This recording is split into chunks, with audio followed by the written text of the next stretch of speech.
volatility of energy costs has motivated many farmers to investigate ways to increase the energy efficiency of their operation. This video will introduce you to several farmers who have taken the next step and added energy to the list of what they produce. It got to the point where we couldn't really reduce anymore. We had to start producing. Energy is not going to get cheaper in the future, so whatever steps we can do now, set ourselves up for the future, it's well worth doing.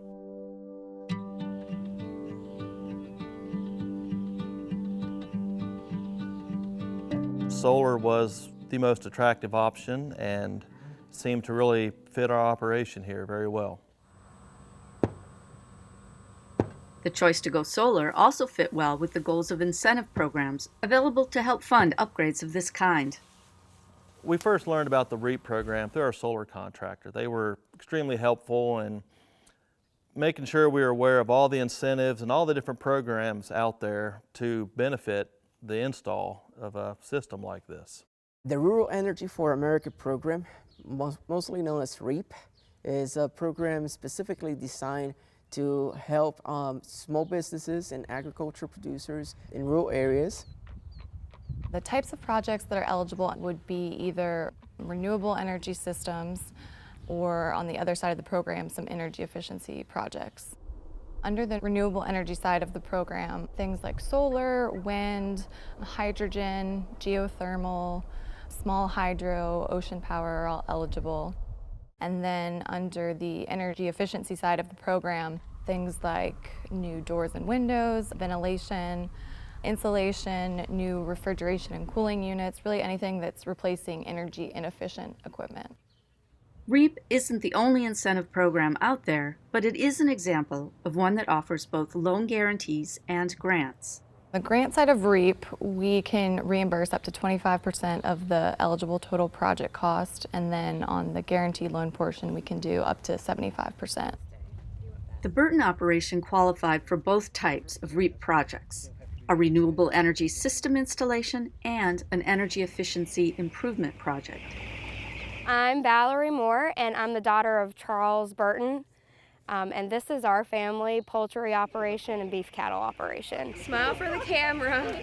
Our electric bill kept going up, and I was trying to see what could we do to be more efficient to keep the money here on the farm instead of, kept going out. And the electric bill I really couldn't control because I had to hit the fans and the feeds and stuff like that. We started with the local NRCS office just to figure out were there upgrade or renewable energy opportunities, and they started us down the trail with some resources. The USDA has programs under both NRCS and rural development. Depending on your situation, there may also be other programs available. A good online resource to check out is the North Carolina Clean Energy Technologies database of state incentives for renewables and efficiency. Keep in mind that programs change, so it's usually worth a call to the funder listed for the latest program information. In 2011, we did the renewable energy solar panels, and then in 2015, we did the energy efficient upgrades through USDA. That's when we put more fans because the integrator that I work for said that I needed them. We had to put tighter doors on our houses. And then we went with a computer system in the houses to make it more efficient for us. He's had to learn a lot about how to deal with the computer-based system of it, but I think it's been a friendly thing. I don't mind trying things. I do like to read about modern technology to make things better. And my goal is I like to work smarter and not harder. I know from a financial standpoint, my parents have been very happy with not having to pay an electric bill for over 8 years. The one solar array is now providing energy production for 4 separate pullet houses, when originally we thought it was only going to cover the first operation, which is 2 houses. But what does it take to complete an application? There were several evenings of just hunkered down, kitchen table covered in paperwork, electric bills from the last couple of years, tax returns, but it's really nothing to be scared of. With the REAP application part of it, our vendor that we utilized and that helped us install and buy the solar panels actually filled out the whole application for us. A good contractor will help you out along the way. They had some grant writers they'd worked with in the past, and they knew the steps. For an energy efficiency improvement project, an energy assessment or audit is required. One option is to get an agricultural energy management plan. This type of audit is required for NRCS assistance under the On-Farm Energy Initiative. But for a REAP grant, other audit types will also suffice. The thing of it is, you have to get an energy audit, and then that determines whether you qualify or not. We were required as a family to get together electric bills, propane invoices for over a 2-year period.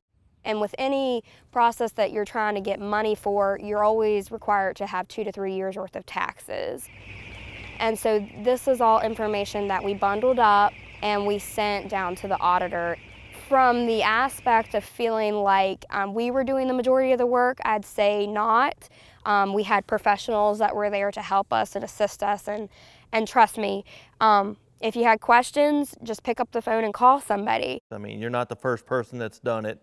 They've heard most of the questions that you've come up with already, so they're pretty used to hearing it, and it just makes your life easier to ask them and then go ahead and keep working on it. And in the end, you'll be glad you did.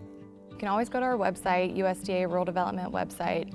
And there you're going to see information, fact sheets about all of our programs. And within the website, you can go and select your state, and it will give you a contact list, and you can always call.